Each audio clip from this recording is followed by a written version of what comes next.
ya Muhammad, ma khalaqtu aflak. Kalau bukan karena engkau wahai Muhammad, maka tidak akan kuciptakan langit bumi beserta isinya semua wahai Muhammad. Tunduk Nabi Muhammad ketika mendengar kalimat ini.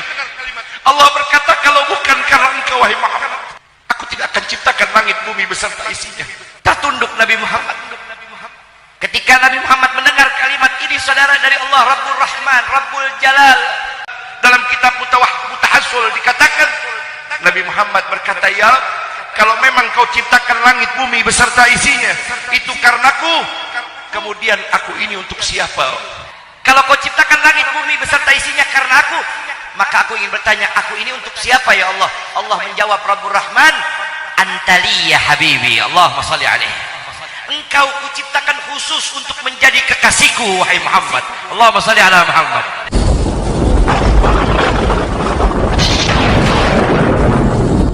Kita bilang ini akidah, meyakini dunia tidak diciptakan kecuali karena Allah menciptakan Nabi. Mana dalilnya?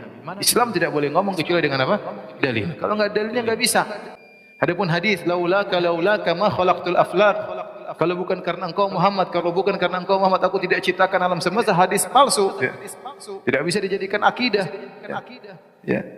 Apalagi berdosa atas nama Nabi SAW. Dan ini bertentangan dengan ayat kata Allah, wa ma khalaqtul jinna wal insa illa liya'budun. Aku ciptakan jin manusia untuk beribadah kepadaku. Tujuannya agar Allah ya memerintahkan makhluknya untuk bertauhid kepada Allah Subhanahu wa taala.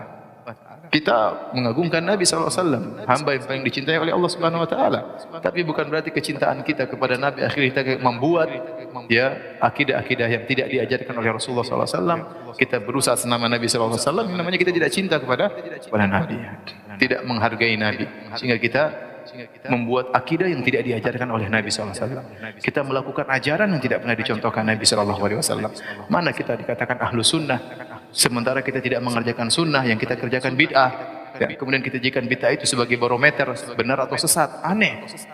Aneh di zaman ini ada orang melakukan perbuatan yang dia tahu pun ini Nabi tidak melakukannya.